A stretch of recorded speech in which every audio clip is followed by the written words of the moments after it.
White Rocket Entertainment podcast number 962. That's a lot of podcasts, man. It is. Live from a comic book shop somewhere in 1995, Andy.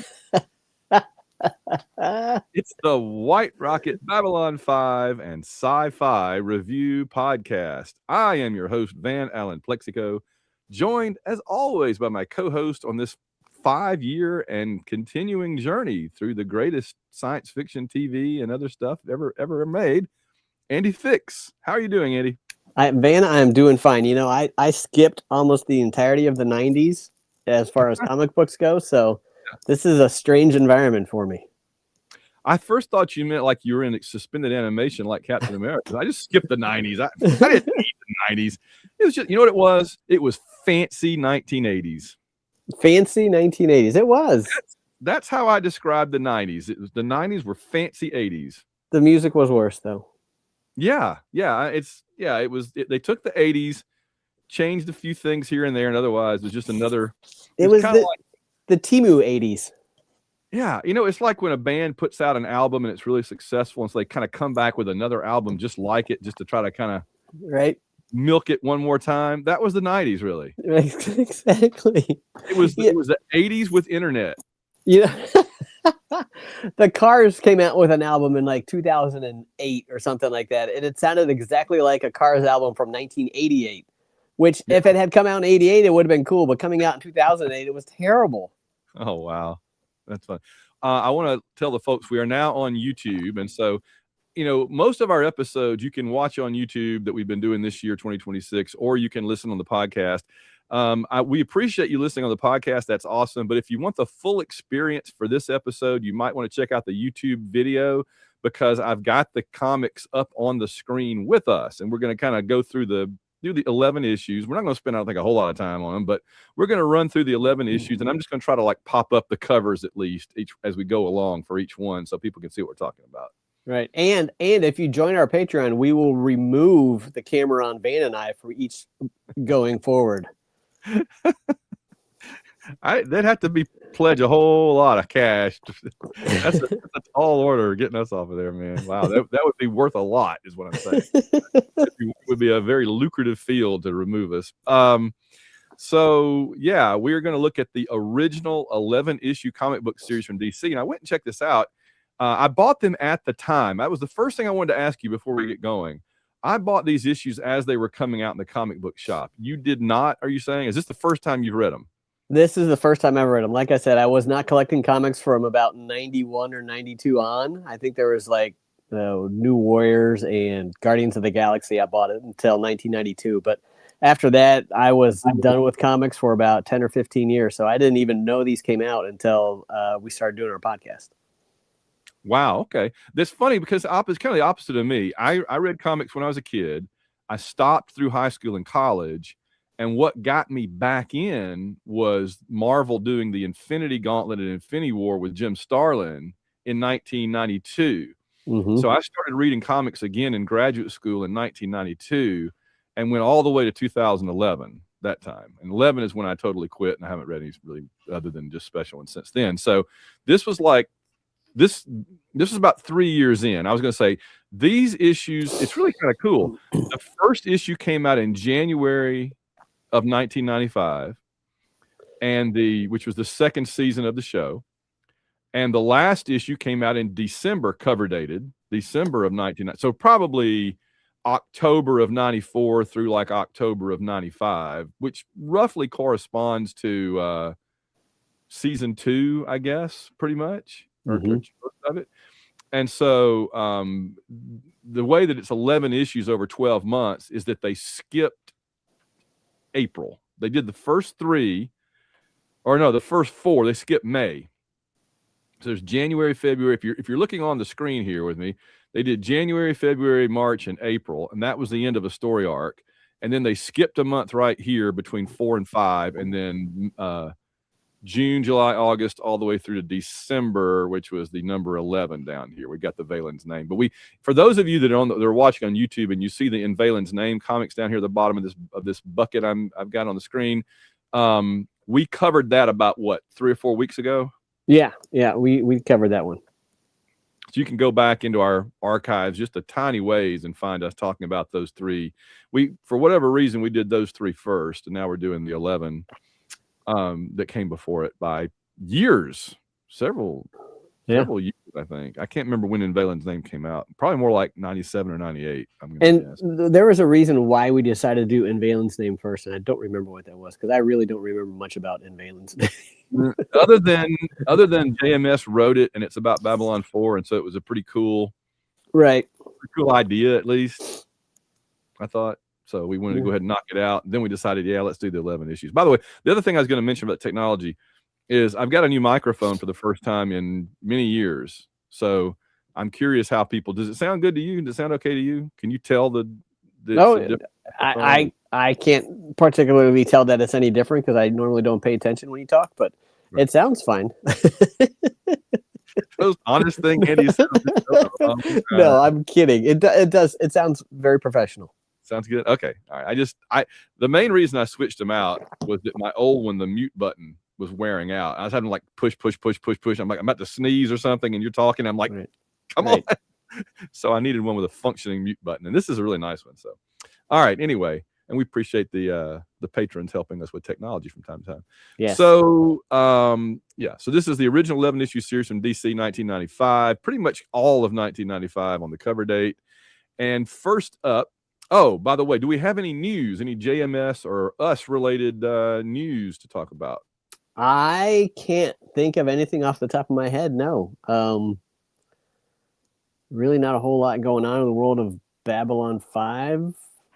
And I can't think of anything new and exciting in the world of science fiction in general. Oh, Star Trek Academy continues to divide the Star Trek fandom. So that's always interesting to read those reviews and stuff. Yeah, it's kind of wading into a cesspool, but it's interesting.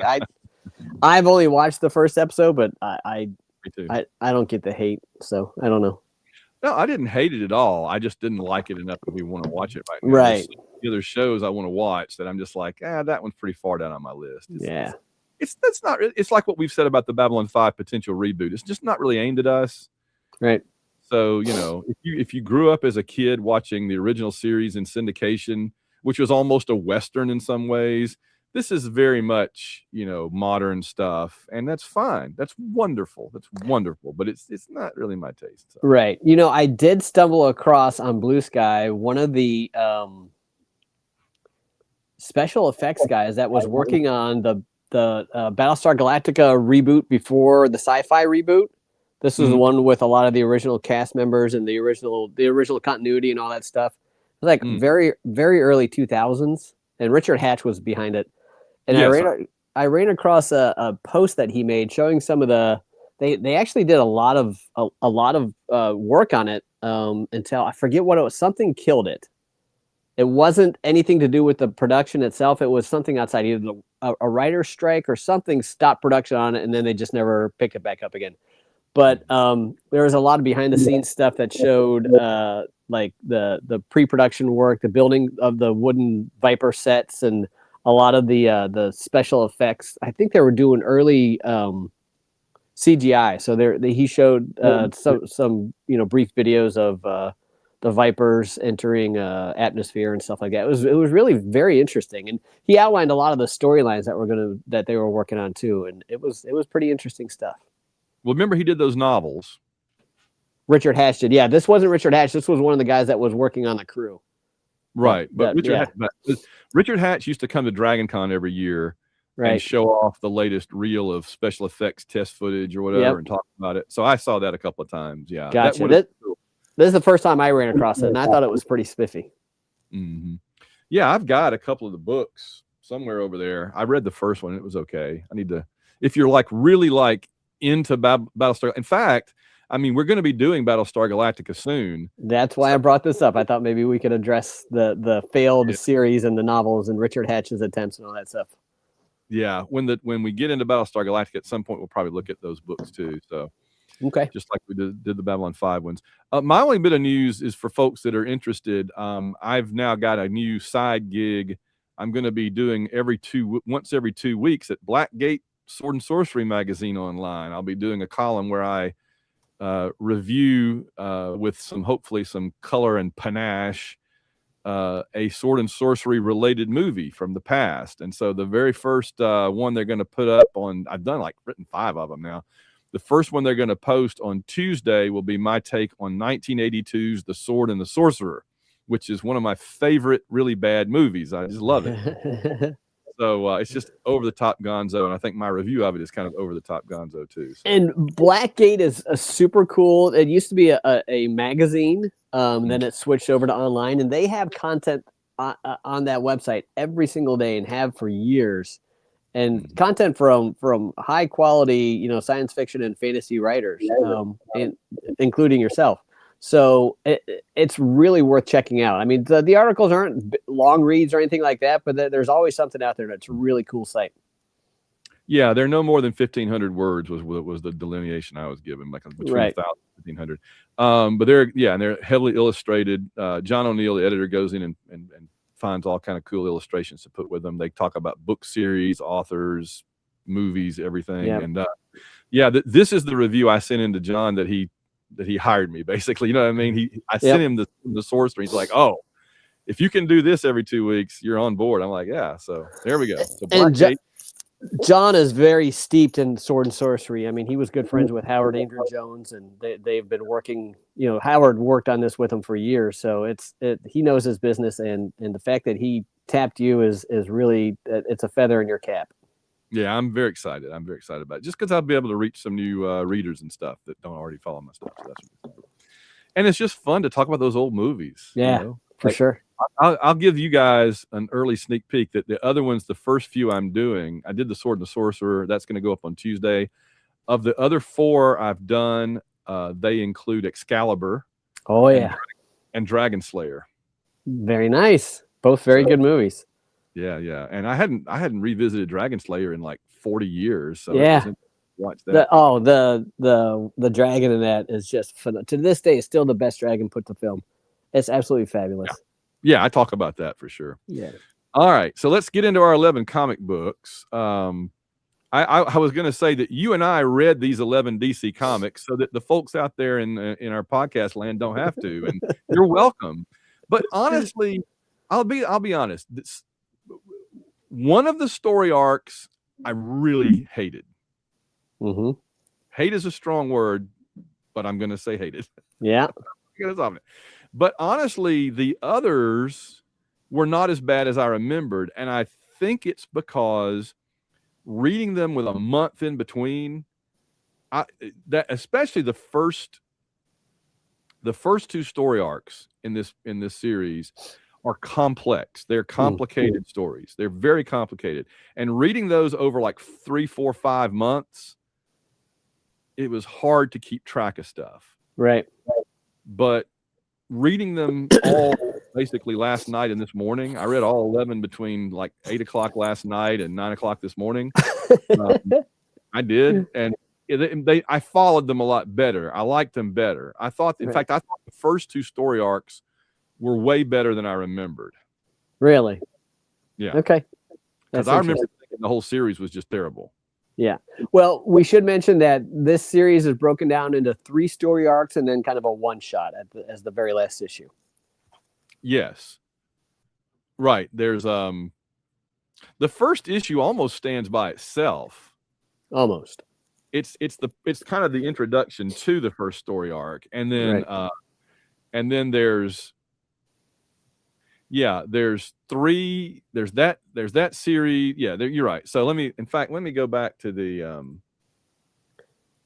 Should we do this by story arc, not necessarily by issue, because all the stories are going to blend together for all the different issues kind of blend together. So you've got 1, 2, 3, and 4, which is sort of Sinclair on Minbar accused of attempted assassination. Right. It's basically what happened to Sinclair between the final episode of season 1 and the first episode of season 2. Exactly. One of the reasons the first issue stands out as almost a separate thing is it was written by JMS. The next 3 were not. Right. They were based on an outline by JMS or something like that. I forget what the credits say. I don't think it says that though. There's a it says that a couple times based on a story or based on an outline or with input from, but because JMS, because I was looking, because I noticed that in the second issue that his name wasn't on the credits at all, but he did pop up a couple times. He did, yes. The second arc is issues 5, 6, and 7 and 8. Mm-hmm. 5, 6, 7, 8, which is a Garibaldi heavy story arc. And then it all goes to crap with 9 and 10, which is shocking based on who did it to me. And then number 11 is a standalone, which we're going to get to. All right. So I can tell right now we're going to have some divisiveness in this discussion. I don't feel strongly about anything. We'll see. So I do kind of like the cover of issue number 1. It's interesting. It's not the greatest thing ever, but compared to what's coming later, it's actually right. Kind of it's painted, and if I recall correctly, each of the first issues of each of the arcs is a painted cover by this guy. Oh, okay. Well, that makes sense then. And then you can kind of see how it's not wanting to go. There it goes. So you can see how the artwork is when they're doing spaceships, but then when it comes to like, I mean, look at Sinclair there, just not good.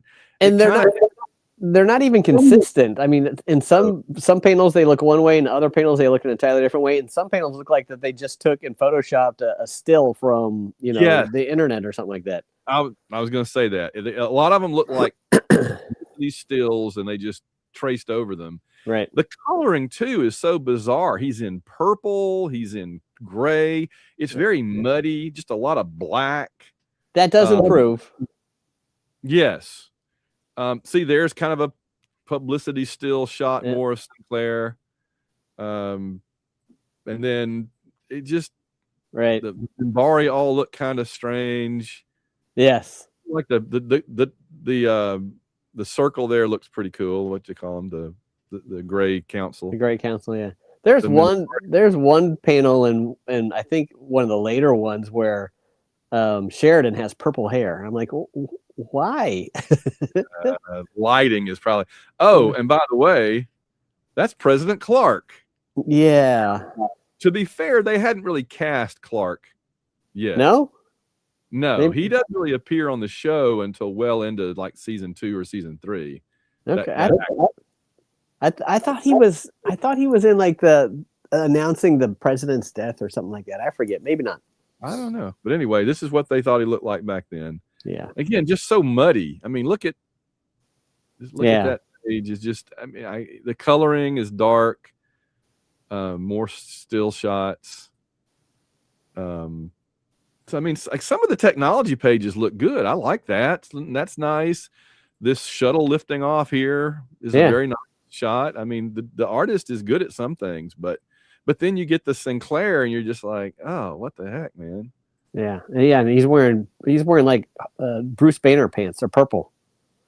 Yeah. And then that's a pretty good shot of the Minbari ship there. It is. And it's got the Ulysses Tennyson quote. Yeah. Yeah. And they seem to switch artists every arc or something like that, I think. They do. Yes. Okay. Issue 2, same artist. I just want to show the covers and then we can talk about it. Right. I like that cover a lot. Issue 3, a pretty good cover with Talia, Telepath. And then the last issue of that story arc where the Gray Council pointing the finger at Sinclair in purple for some reason.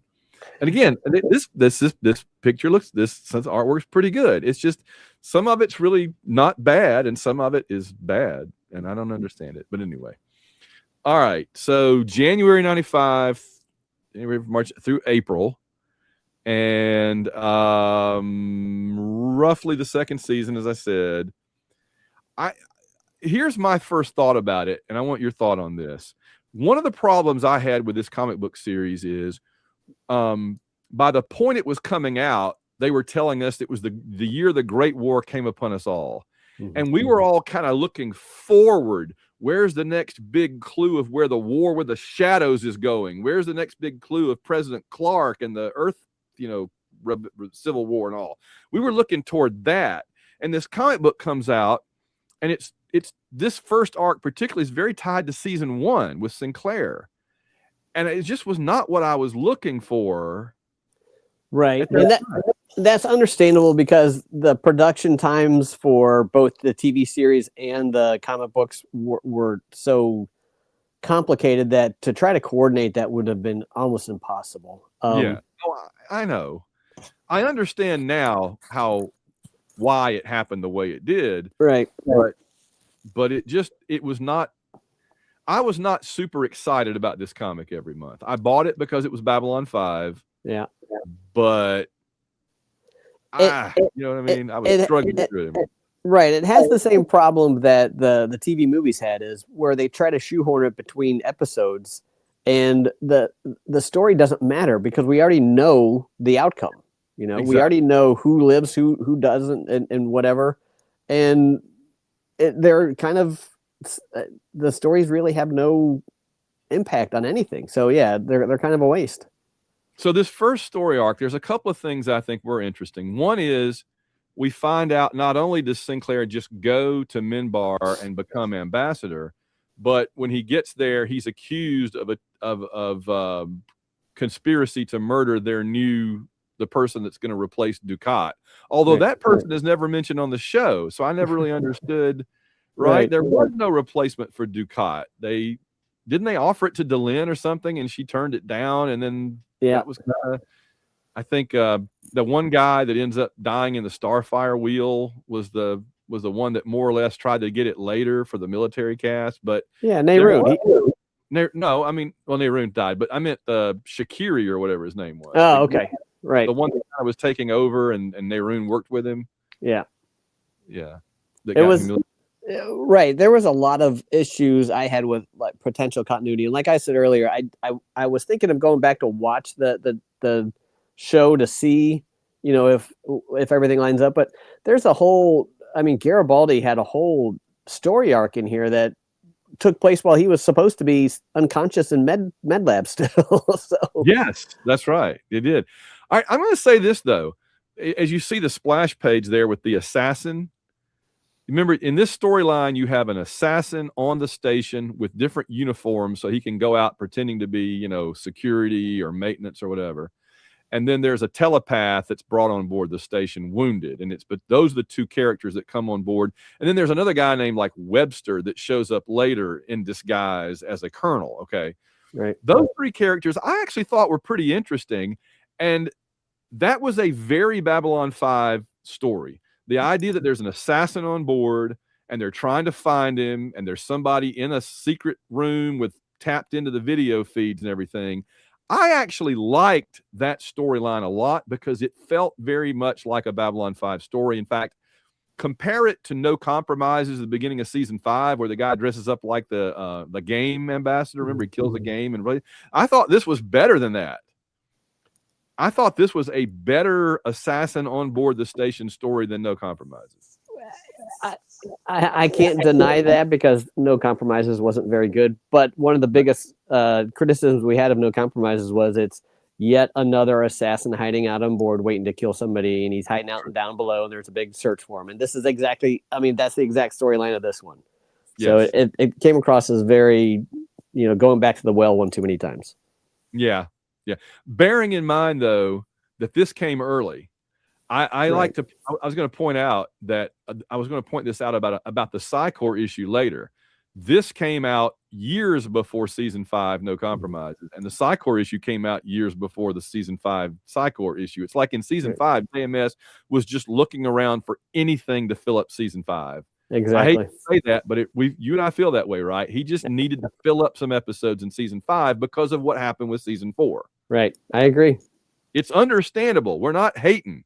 Right. That's analysis. That's what happened. And so he kind of borrowed this storyline for season 5. He borrowed the telepath story for. It's interesting, right? That's just how he ended up having it. There's a couple of things. We do learn something new here. We learn that President Clark knew, Santiago and then Clark knew the Minbari had brainwashed Jeffrey Sinclair. Right. I had a problem with that. I didn't like that at all. I don't know.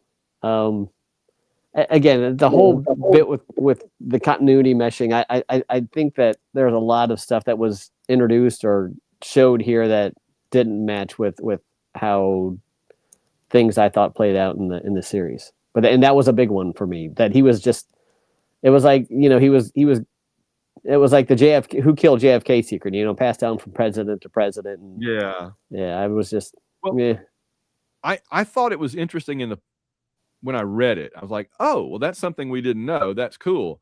But as we talk about it, though, if you remember, it was a big surprise to Earth that the Minbari wanted Sinclair to be the commander. And remember, the Minbari vetoed like 40 other Earth Force people until they got to Sinclair. Right. So if they knew that Sinclair, right. But they knew that they would be like, oh, well, of course that's who the Minbari wants. That it wouldn't have been a mystery. Yeah. It seemed like they were trying to make this story relevant, so they were just tossing stuff in there that would be like a big shock. Yeah, I think that's fair. I'm curious, where does this fall as far as what JMS considers continuity? Are these comics considered a part of the official continuity, or just kind of ignored? They're supposed to be full on, just like the novels. Okay. Just like the Del Rey novels. I'm not sure I don't think the Del novels are canon. Okay. But these and the Del Rey novels are. But no, I think that's it. That I was going to say one of the people that got vetoed by the Minbari was Ari Ben Zayn, and we know that leads to one of my favorite episodes of season 1. This also, the other thing this addresses that I thought was interesting, it tries to answer why did Sinclair disappear without finding out if Garibaldi lived or died. Right. And basically, he calls Eric Garibaldi and says, "I'm sorry, I couldn't." Right. And that was another thing. Didn't he like leave a message for him that Garibaldi watched later or something like that? Yet that would have removed the emotional impact of that message if Sinclair had been, calling and checking up on him and chit-chatting with him the whole time. So, yeah. Hello, old friend. It's also interesting to me that President Clark is such a major character in this storyline. And he's very friendly he calls Sinclair Jeff. Mm-hmm. I'm like, Clark? After Sinclair has spent all of season 1 like kneecapping Earth Alliance for everything they try to do to him. Yeah. Well, Jeffrey, have a seat. Okay.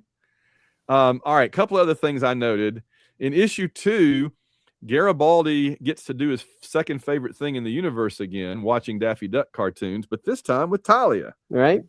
Kind of saw that coming, didn't we? Yeah. And Earth Force interfering with the investigation of an assassin on the station is totally par for the course, or as you might say, going back to the well too often, I think. And then I do like that cover somewhat. I like the Delenn in front of the station picture. That's pretty cool. Yeah. I thought it was funny that they were trying to make the Psy-Cop is to be like the heroic guy. And I was like, wait a minute, they don't even like the Psy-Cops on Babylon 5. Yeah, I know. I was like, well, I guess they're saying that at that point they were still trying to get along with them or whatever. Issue 3, I do like the picture of Talia, obviously on the cover. Talia being one of my favorite characters. This is the first of the first issue of this comic book to include Captain Sheridan. Right. So I wonder if when they were making the first 2 issues, they hadn't cast Bruce Boxleitner. That could be. That's interesting. Yeah, I don't know the exact timeline of this. I'd have to sit down with the episodes and the dates. But even then, we need like production date, not air date. You know what I mean? So right. And this is publication date. This is not even when they drew them. So probably they didn't have Boxleitner yet. So they had to hold off on him until issue 3. That's why they're using Sinclair so much issues. I was noticing that this first story arc is dense. You can see all the text, all the dialogue, all the captions. I mean, there's a lot of see, this storyline does not say, it says based on the show Babylon 5, but it doesn't say based on an outline, I don't think. Yeah, it wasn't this one. It was a different one. Yeah, there's a 2-page spread that is just all word balloons. You can just see little itty bitty pictures of people, but everything else is just all just word balloons. It's a very dense story. These first 4 issues last night took me till like 11 o'clock at night to get through. And I'm gonna tell you right now, the conversation with the senator here, it starts here. Look at all that, and then look at this the news pages you were talking about? No, it's the 2-page spread where the panels go over 2 pages. Oh, okay. This conversation right here put me to sleep. Right. Halfway through this, I got about to here, and I was just because I mean, I'm not, I love reading novels, but when I read a comic book, I don't want a novel. This is a lot of text to sift through, man. And that senator character came off as very out of character from how he was portrayed on the TV show. Well, and the funny thing too is there's another character that looks just like him right after this somewhere in here, and it was very confusing to me because I'm like, wait, is this the same guy as before?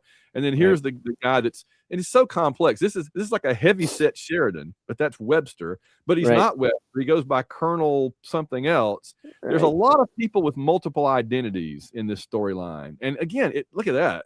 Yeah, look at all of that. I mean, it took me 30-40 minutes to read this one issue. We finally get G'Kar and Londo in this issue. We hadn't seen them until now. And then, of course, look at down here. Kosh says, "Shrewd, Captain, very shrewd." I'm like, that's Kosh? Right. He would never say that. No. Never. So. Yeah, lots of we do get a Franklin. We get that's a good Franklin. We get Franklin too. Talia Franklin. That's totally a publicity still of Andrea. Right. And then they do manage to get a lot of stuff in here. Got a long flashback. There's the guy and he's an undercover, but he had like 4 different names. He was Webster, he was Cypher, he was the Colonel. I mean, it was like, oh my goodness. I'll say this though, in the last issue, we find out at the very end. This is what I liked about this. He comes in and throws his weight around. There's Delenn. We get a Delenn with hair. That's a very nice. I like that's pretty Delenn. Mm-hmm. But at the end, we get where is it? Yeah, here. Colonel Tiffany Rablock comes in, and we find out that guy that's been claiming to be Colonel Rablock was actually Cypher / Webster. And I was like, oh, so because they said he arrived early. Right. Well, that's pretty clever. He finds out that she's coming, so he gets there early and claims to be that person, and they don't know it's a woman. And then leaves before. Right. So that's all very Babylon 5. I like that a lot. And there he's deleting the people out of it. Flip back a page. Look at yeah. The heck, is that Garibaldi? Yeah, that's supposed to be Garibaldi. It looks like he's been on the weight loss or something like that. It's a strange picture, yeah. But again, the art on the first issues storyline, I think all the space stuff looks great, and the people look kind of funky. Mm-hmm. All right, so I'll say right now, this was probably my favorite for all the problems with it. This was probably my favorite of all the issues. Those four. That was my least. That was my least favorite. Okay. Yeah, I just thought that it was just shoehorned in. I thought that they were playing loosey goosey with continuity and already established, characters and instances that happened and didn't happen and all that stuff. So yeah, I was not fond of that one at all. And the Deus Machina ending of the trial was just this Satai came in, this guy that we've never heard of before, we never see again, came in and just declared Sinclair was innocent, and everybody's like, oh, okay. Yeah. Okay, well, no, here's how it goes, to be fair. Sinclair, I'm innocent. The Gray Council, You're guilty and we're going to kill you. Sinclair, well, then go ahead and kill me. Gray Council, he's willing to be killed. He must be innocent. Right? That's it, that pretty much. Yeah, it was kind of sketchy. Okay. But to me, and I agree with everything you said, I think I'm just saying that A, the other issues aren't better than this to me. And, okay. And B, this felt the most like an early season 2 episode or a couple of episodes. That's why. I'm not saying that your opinion is wrong at all. I just didn't like it. I thought it was I didn't like the it's just, you know what? I thought it was better than like River of Souls. It was better than a couple of the movies. River of Souls has what's his name eaten the entire scenery and the scenery of other episodes at the same time. I mean, that made that movie for me. So you can crack on River of Souls all you want, but I loved that performance. Oh yeah, by Sheen. Martin Sheen. Yeah, Martin Sheen. Oh my God, that was hilarious.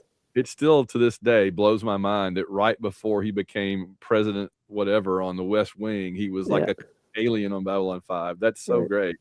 He said they brought him on to play the Al Swearingen role, and he's like, oh no, this alien's way more interesting. They're like, Martin Sheen wants to play the Soul Hunter. Okay, cool. I love that. I do love that. All right, second story arc, issue 5 through 8. I'm going to go ahead and I'm going to say a little prayer first. Please tell me that this is the one you like the best. Then it's not. If you're telling me that you liked Laser Mirror Star Web the best, you can't be friends anymore. It made me laugh. I enjoyed. The worst thing I've ever seen. Horrible. It wasn't. I'm not saying it was good. It's all relative, but it was the one that I hated the least. It's the one I hated by far the most.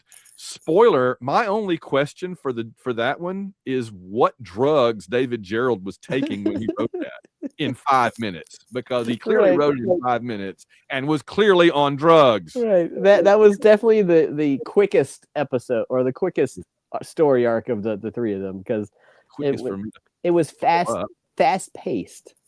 Oh God! All right. We'll get to that. I'm so depressed. Right. Story arc number 2, Shadows Past and Present. See, there's that painting again. Yeah, okay, you're right. I got you. And it's Garibaldi. At least he's in the right uniform. Mm-hmm. And we got the little shadow fighter ships, which is kind of neat because we didn't see them a lot on the TV show. And, you know, Keffer didn't see those on the TV show until the day he died. But in this episode, he's like, oh. Look, it's the shadow. Yeah. Oh, that's true. I was going to ask you if you were excited to have Keffer come I back. was. I did appreciate the Keffer inclusion in this one. Garibaldi, yeah. Right. And these might have made great episodes. I mean, if you know, with a little bit of editing and maybe because the interaction between Garibaldi and Keffer was kind of neat. I thought it was fun.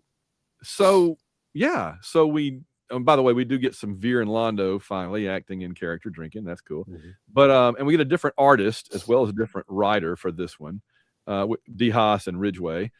But I was just gonna and by the way, I can't find my actual comics. I had them back here somewhere, and my Babylon 5 books are over there on that new bookcase, but I can't find them. So I don't know what's happened to them. If I've lost them, I'm not upset in terms of reading it because obviously I have the digital, but it's going to make me upset to have lost one of my Babylon 5 collectibles that I've had for how many ever, 30 something years. But right. And you could be out at least $4 or $5 worth of comic books. So no, that's true.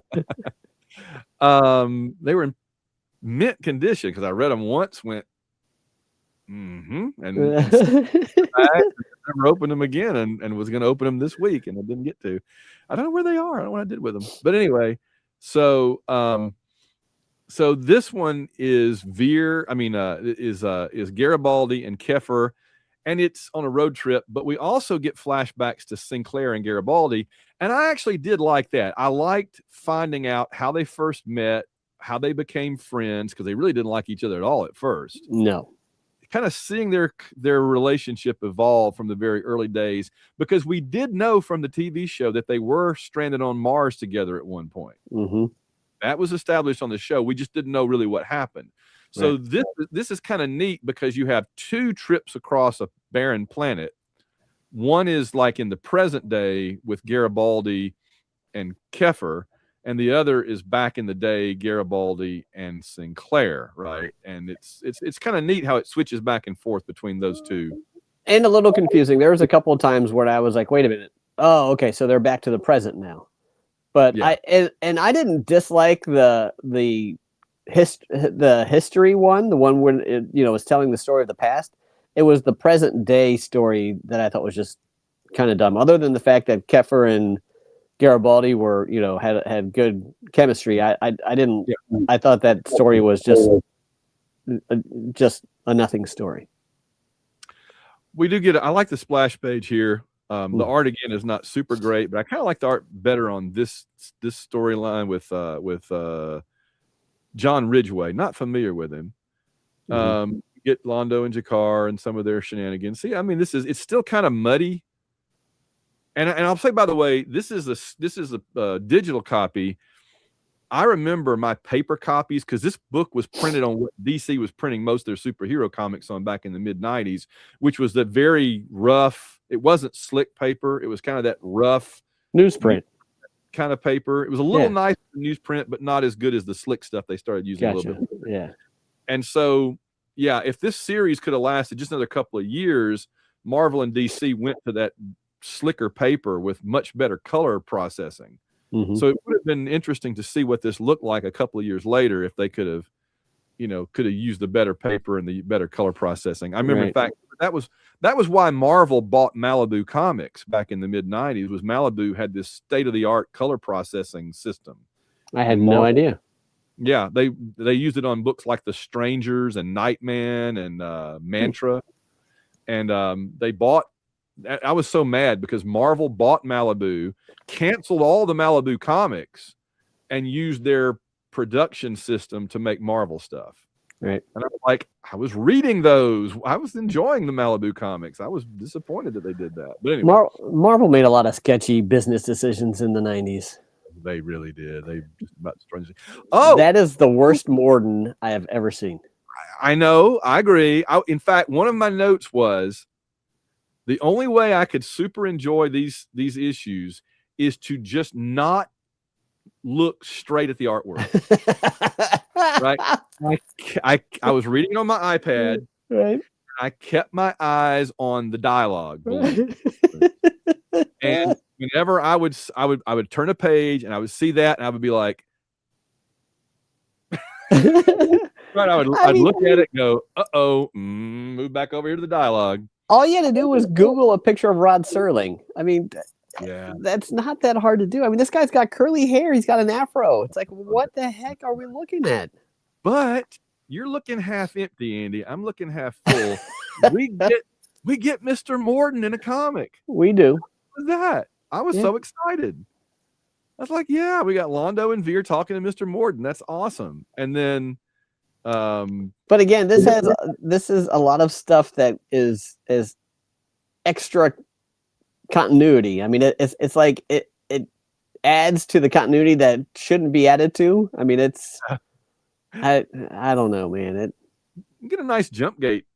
Yeah, it's definitely cool. And I never get enough of. God, it looks like his neck is broken. Garibaldi and somebody in a shuttle is always fun. And then Mars. Look at Garibaldi back in the day, man. I love how he has hair. He has more hair. Right. Sometimes. In some pictures he has more hair, other pictures he doesn't. Yeah. Beautiful space shots. I don't know if we needed to waste an entire page in one of the shadow fighters and then the shuttle going down. Yeah.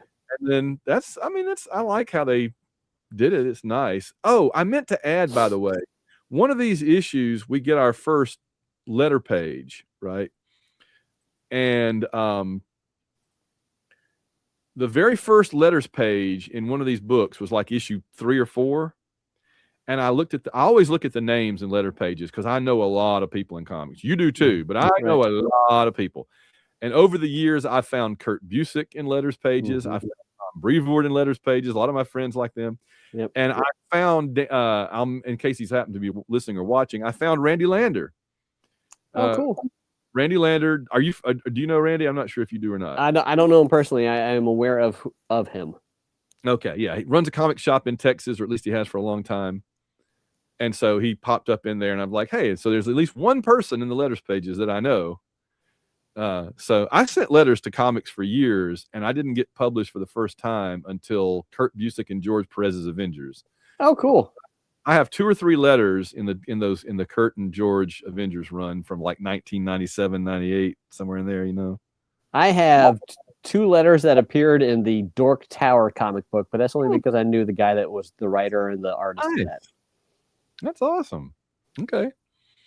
All right. So we have again, I love this cover. I think it's a beautiful cover. Garibaldi and Keffer on alien soil. And again, this is Tim DeHaas writing it and John Ridgway. And I don't know, this storyline is not bad. I enjoyed it. I think I like the first one a little better, but this one on Mars, I do like the way the Babcom pages look. And did you notice, I didn't mention this, the first 11 issues, the first 4 issue arc, instead of a letters page at the beginning, they at the end, in the beginning of the series, they had like production designer interview and makeup artist interview or whatever. They went and did a bunch of behind the scenes stuff, and that was a nice little bonus. Right. I wasn't expecting that stuff that you would have gotten from the Babylon 5 magazine from Titan that Lou Anders did. Right. But I wasn't expecting it in the comic book, so I thought that was cool. By the way, Andy, I just thought of another episode of Babylon. We're running low on Babylon 5 content on this channel, right? We're having to go to other things, and that's just inevitable after our 5 years.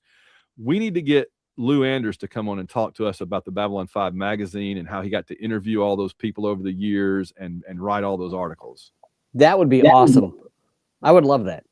I'm going to talk to Lou and see if I can get him to come on sometime. Okay. I told you he gave me a hug the first time I ever met him, right? Yeah.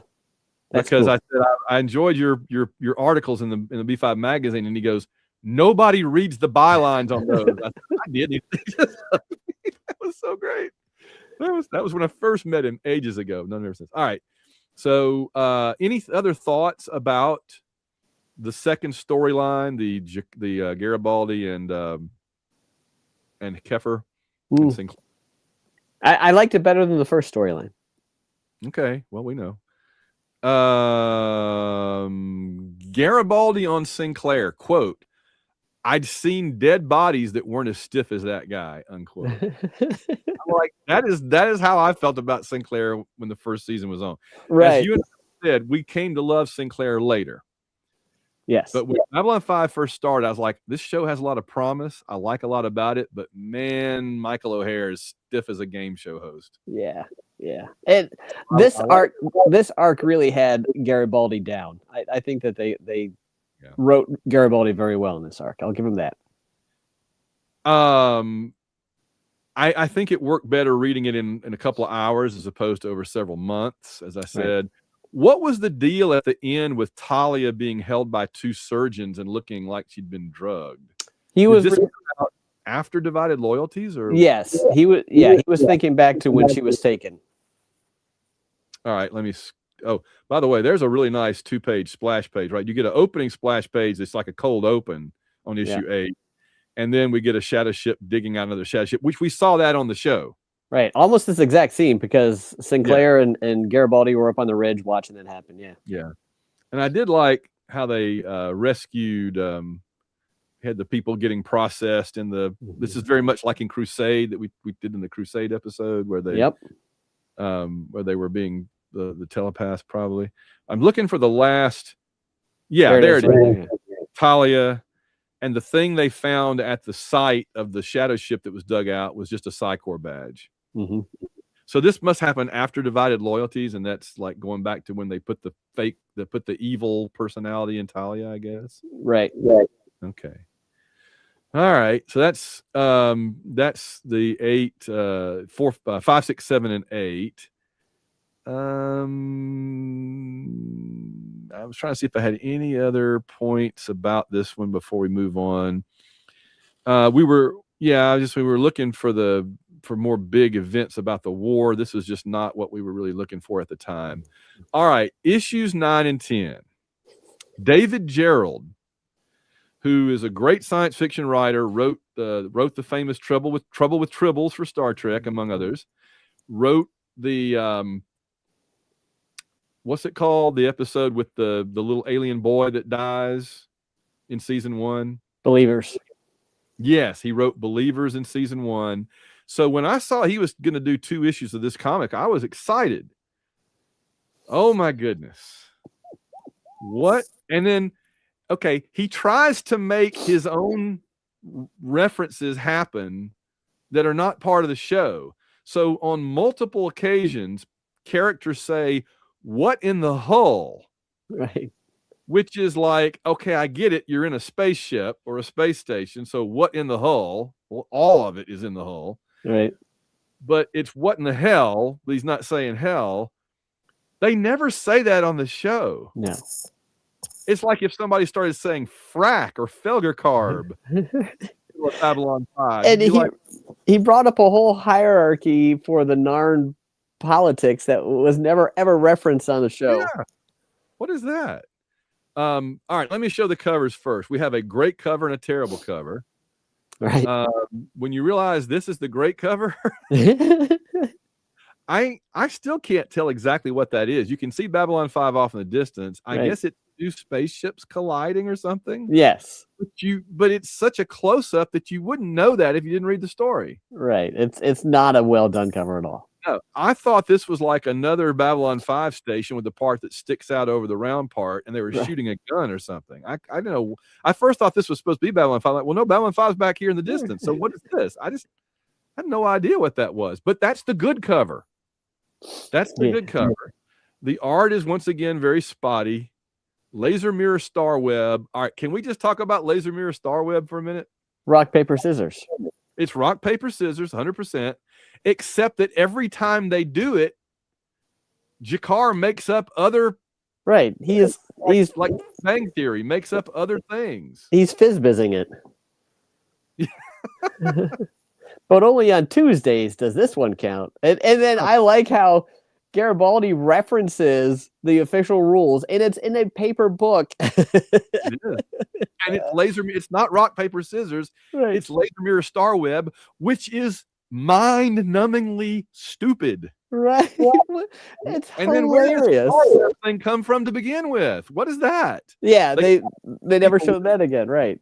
No, what is that? Yeah, where did that mirror come from at the end that they bounce the laser back from? that was a tabletop. Laser. They shoot PPGs. Where the exactly. It as far as a Babylon 5 story, it wasn't great, but it was just hilarious. The interactions with him singing the songs to get to G'Kar and the negotiations they kept doing, and the fact that he pulled out a book out of nowhere. They're hiding in the bowels of Babylon 5, and he's questioning the rules to this game, and he just happens to pull out a book that gives the official rules to this particular game. It's like, what, is that something you carry around in your hip pocket or something? I laughed. I thought it was hilarious. Another problem, another issue. G'Kar is going to fly his ship out of the docking bay. That's something we've seen, going against what Ivanova tells him and having a crash. And instead he goes through a hole in the wall, and Garibaldi follows him through the hole in the wall and thinks they're on a ship. Right. Garibaldi was drugged or something. I forget what he was hit in the head or something, but he didn't know what was going on. I needed to be hit in the head for this to make any sense. They're in the core of this. They're in the center of that tube that the core shuttle runs on. Right. And they have to travel from one end of the station to the other while being chased by a giant trash disposal monster.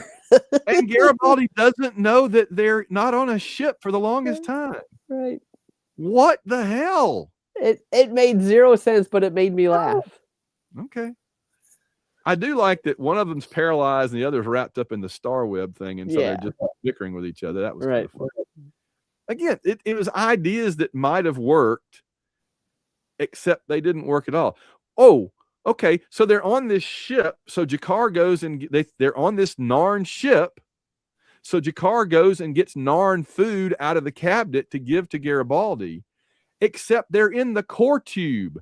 Why was there Narn food in the wall of the core tube? He was planning to hide in there the whole time, so he had stocked that there. He even he mentioned that. He goes, the food that I had hidden. Okay. All right. He thought he had a really good hiding place, and I guess it would have been. If it weren't for the trash disposal robot monster. Which, there's the book that you right. I didn't think he had that. I thought that was just showing us that was just a graphic way of depicting the rules. Well, I guess it could be, but I thought it's funnier if he pulls it out of his hip pocket and says, look, here are the rules right here, Jakar. Well, I just want to say, in the world of making different versions of rock, paper, scissors, I'm a big fan of rock, paper, scissors, Lizard Spock. Rock, paper, scissors, Lizard Spock is really cool. I enjoy that. I can't remember offhand what kills what when you add two more. I think the lizard eats Spock, but Spock does something to the paper. Anyway, I don't know. It's from Big Bang Theory. Right. They play rock, paper, scissors, Lizard Spock. Okay. So, and there's the core cleaner. The thing that cleans how often would the inside of that tube need cleaning? I don't know. It stops to eat biological stuff like their clothes and the food. I mean, actually stop to eat the food. Yeah, it stops to eat the shoe. Yeah, and it stops to eat a shoe, and they end up, by the time they make the whole 5-mile trek, they're down to their skivvies, which was hilarious. All right, we'll get to that. Here we go. And here's the terrible cover, which is really disappointing because it's the next to the last one we got. Right. And then at least it only ran 2 issues. And see, this thing is just terrifying. I'm like, what did they run? Why would they run something that's that dangerous through the if it ever got loose? All right, I got to get to the part where they and there is an interesting subplot with Sheridan and the assassin Narn, who is like the one we see in the Parliament of Dreams, in the first season. And I liked their interplay. Although if I was Sheridan, I'd have just killed the guy. Honestly, the airlock and said the universe is a better place without this really annoying. The most annoying character ever in a story as annoying as this. Right, and there's the purple hair on Sheridan. But I don't think Sheridan would have thrown him out there. Like, I think he would have nuked him. Yes. Oh, I'm 100% for it. All right. So there's Garibaldi in his little spot. There they are. Garibaldi and Jakar in their boxer shorts. Yeah. I don't know I needed to see that, but it is entertaining. And then here they are getting impaled almost on these spiky things. I like that they went outside and you realize where they are now. They're outside the tube. And it's like at the end of season 2. When they're, if you can float out there, you just don't want to float too far away because then, and I've wrestled with this for years. We talked about it on the episode, I think. I'm still not understanding what force there is between the center and actually touching the cylinder that pulls you down. I don't think there is one. I think you just drift until you hit the cylinder that's going like 200 miles an hour. Something like that. I have no idea. Yeah. So there they are running around almost naked. Pretty entertaining. And then he puts Jakar and an arrow on the side of the cylinder. Like, okay. I think that's why I enjoyed this one so much, was because it was just entertaining. It wasn't good. The story made no sense, but it had enough moments in it that it was pretty entertaining. It was funny. I kind of like the book here where you have the Narn have a carrion eater, a lone hunter, a pack, and it's like razorback pigs, right? A family, and it's like little lions with sheep horns, and then randomly the killer who fulfills an obligation. I don't know. And then there's the laser and the mirror. Laser, there you go. Where did they find that mirror? I don't understand. It's a table that he flips over. See, there's the table right there, and then he flips it. I don't know it.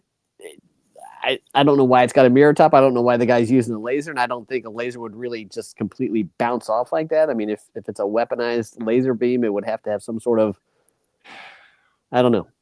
This is Gerald being very clever, though, right? Because the whole thing is called Laser Mirror Star Web. G'Kar yelled laser. Garibaldi says mirror. If you look, Sheridan says Star Web. Yes, sir. He's shooting the laser. You can see the laser beam coming out. And now keep in mind the lasers travel at the speed of light. So it's coming out here. He hasn't even reached the table yet he somehow manages to flip the table to deflect the laser beam with the mirror top before the speed of light laser beam gets to him. I thought that was kind of funny. And off they go in their shorts, walking off into the sunset. And we do get a nice Sheridan and Ivanova with the station there. Yeah. At the very end. All right. So this is the last of the 3 story arcs. I would said a lot of the stuff in this 2-issue story feels like David Gerald just made it up himself. It doesn't actually match the show. It was like a Larry DiTillio episode. Yes, this was a very much a Larry DiTillio. I'm surprised they didn't get Larry to write a story arc. Right. I bet they would have if they continued. My question is, did they plan on continuing? I mean, was this always planned to be just these 3 arcs, or was this planned to be a continuing thing? Because if it was planned to be a continuing ongoing series, they made poor choices. I mean, why would you run a continuing series of the adventures of the cast of Babylon 5 while the very tightly plotted Babylon 5 TV show was still an ongoing thing? Well, they did that with Battlestar Galactica comics in the 70s. They did it with Star Wars comics in the 70s. Right. It was just a thing. But the Star Wars comics, they had years between. I mean, you could fill a whole year's worth of continuity between Star Wars and Empire Strikes Back. And they did. And then Empire Strikes Back came out, and they had to retcon a whole bunch of stuff that they came out with. They should have just, from Star Wars onward, they should have had its own continuity. And these comics could have been cool if they had done that here. I think the answer is money. Yeah. I think they thought this would be successful if the show was successful, and it just didn't really work out that way. But no, I can't imagine how they would continue to write stories set between episodes like that. I mean, it's just it would be too difficult. What else could they have done? I have no idea, especially when the show was still unraveling and still revealing secrets. I mean, what if they wrote a story that would then contradict what JMS came out? Yeah, I agree. I think that it would have worked better as just occasional miniseries, like the way they did in Valen's Name. Right. But remember, back then, comic companies still tried to make everything an ongoing series. Oh yeah, totally. I can think of plenty Marvel and DC Comics canceled series that would have been much better if they had just done the first story arc and left it at that. Yep, I agree 100%. G'Kar had a great line. He says about the female Narn that he didn't go to bed with, even and that's why he got he says, and besides, she wasn't attractive enough to justify a war. Right.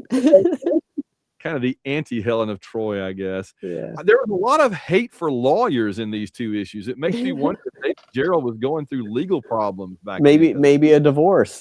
Yeah, really hating on lawyers in these 2 issues. I was going to say, I suspect if anything caused this series of comics to be canceled, it might have been this 2-issue story. Lord. Yeah, someone in the letters page of issue 10 mentions that DC's plan for this series was to have short story arcs, each one done by a different writer and a different artist that might make the whole. They said the person writing in said that might make the whole series too inconsistent to ever really click and catch on. I think that's what happened. Is it was just very inconsistent in appearance, in writing, in storyline, everything. It's really like it is more like 3 or 4 miniseries rather than an ongoing series by far. All right, that gets us to the last issue, issue 11. Which is the obligatory Psychor issue from the perspective of Psychor. Mm-hmm.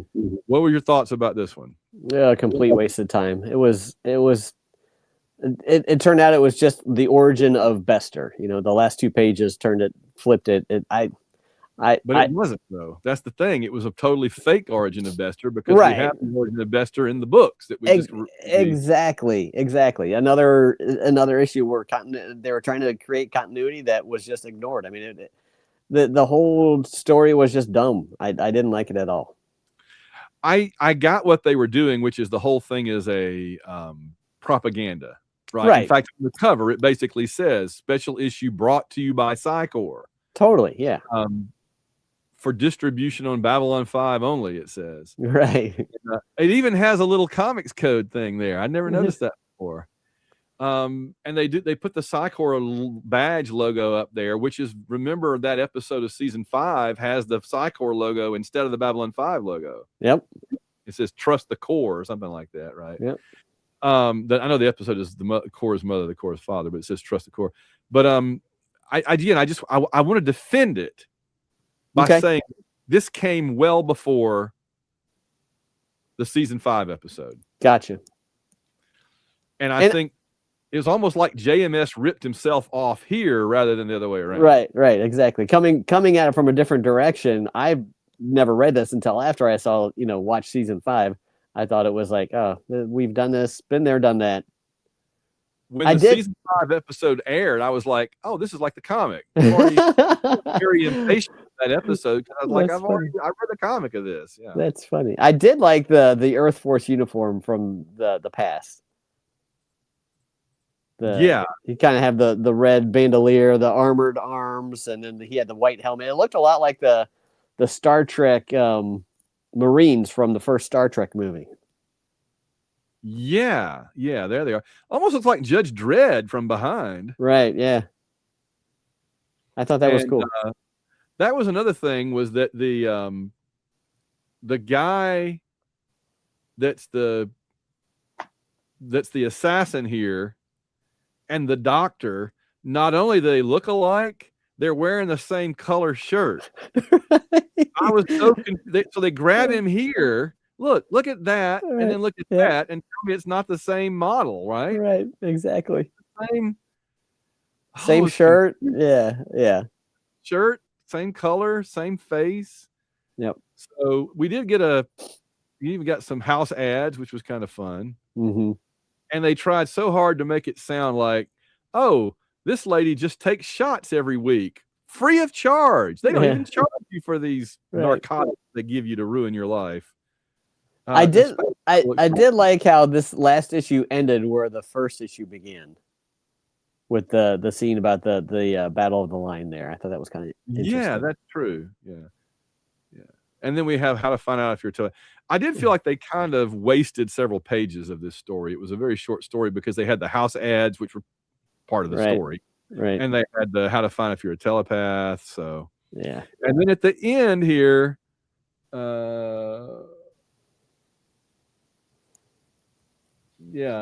this will be the last issue of Babylon 5 for now, and they hope that it'll come back in a few months, maybe.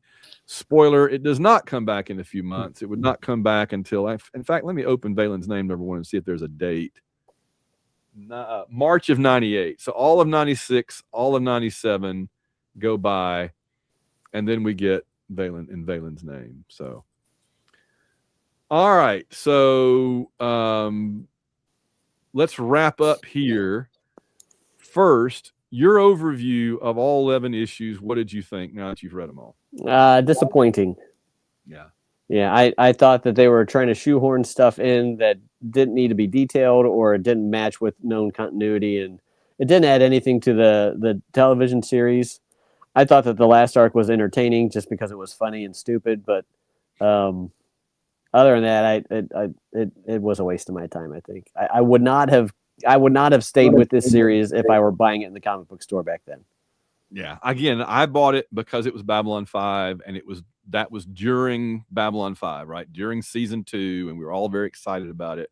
Right. And it was in my pull list at the comic shop, and I would go and get it, and I'd be like, here we go again, And yeah, when I got to the Laser Mirror Star Web issues 9 and 10, I was just like, David Gerald, man, what are you doing? What is this? I respect you, man. What is up? I'm glad that was the last arc, because that made me less hateful of wasting my time reading this.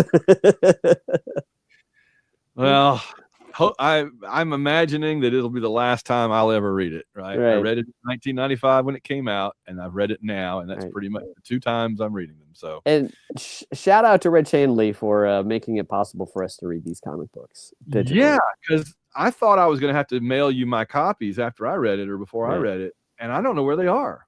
They've disappeared. I have no idea where they. And I'm disappointed in the sense that it's a Babylon 5 collectible, and I hate losing it. But that's about the only reason I'm disappointed. Right.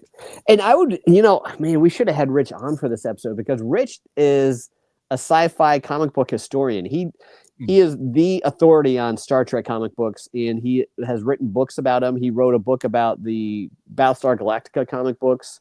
So he would have, and this is from his personal collection as well. So he would have been an interesting viewpoint, and he loves all the Star Trek comic books and all the Battlestar Galactica comic books. So he might have had some more positive spin on these.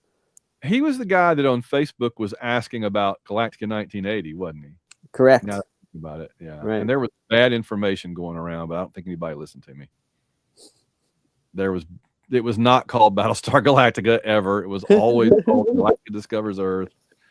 I was there. I remember. Okay, but that's fine. Whatever. All right. So last thing we have to do. I'm just excited. We found one more Babylon 5 thing to do. There are a couple of things out there if we ever want to get into it. I mean, at some point, the Psychor trilogy and the Technomage trilogy are there. I mean, I reread parts of the Psychor trilogy because I thought Greg Keyes was going to be on the panel with me. Right. DragonCon last year. He was not, and I was like, well, at least I reread part of it. The Technomage trilogy is long. Those are 3 long books, so I'd have to be really motivated to want to read those again. I don't remember hardly anything about them, and it'd be a big job, but maybe we're up for it at some point. But anyway.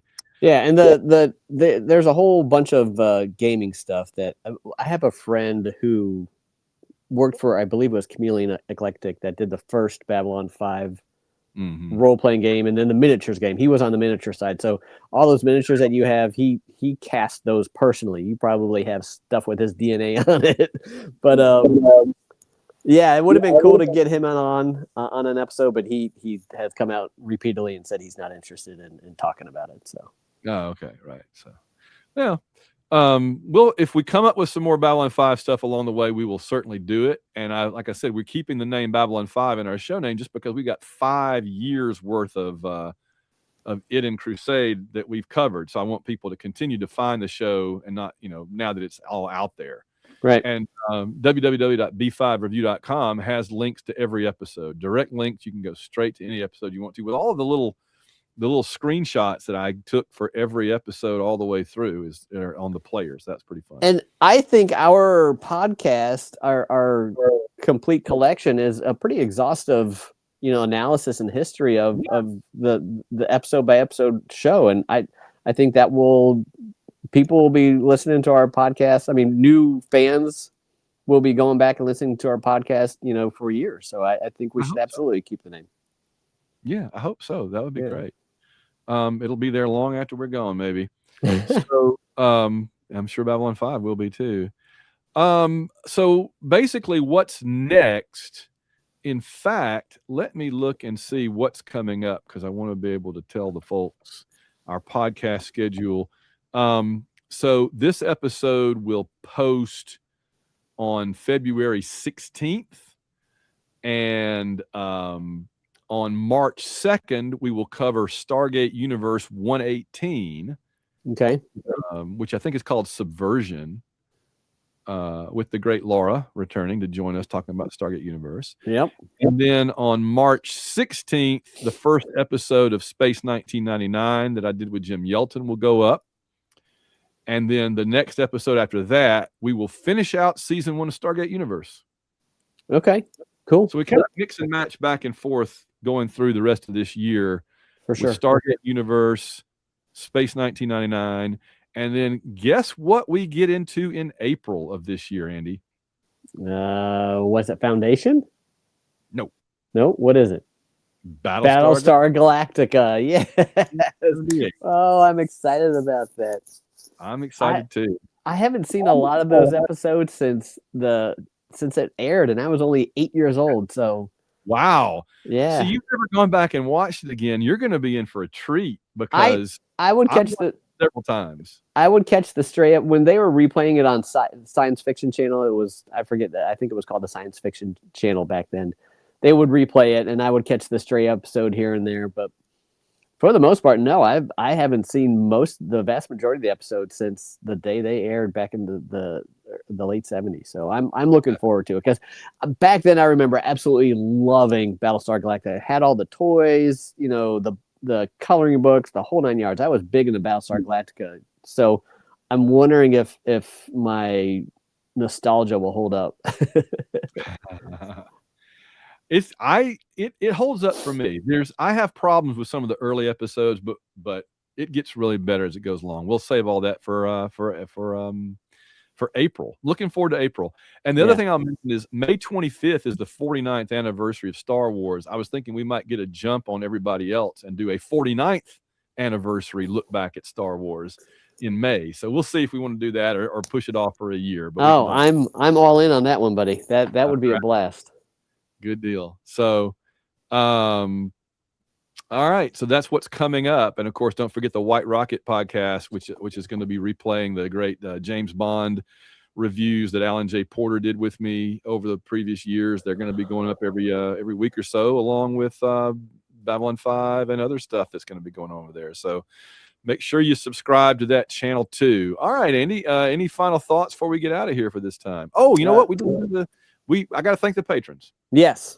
We don't have any comments this week for the first time ever. Maybe we don't have any comments, but these are the folks that keep the show going. Go to www.b5review.com, b5review.com, click on the button to become a patron. There's lots of cool resources on that page and more coming all the time, but you click on the link to become a patron and you can help support our program going forward. Now we're doing a YouTube channel video along with our regular podcast. So we need your support.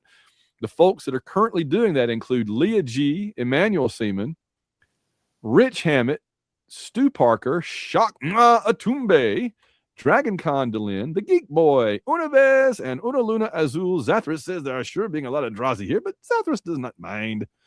Pete, Wildstar, Fire the Wave Motion Gun, Furman, Middle-Aged Tim, Grumpy Old SGU Fan, Dragon Con Todd of the Discerning Geeks Portal Podcast, Fit to be Mutai, DRKX, Steve of the Green Hand, a charred Pakmara morsel that still looks like Boba Fett's head, Heather and Yancey Steingraber, Count Baltar, you know what's coming.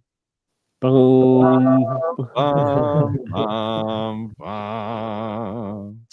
Mond 06, Drazi Purple. In purple, we are stunning.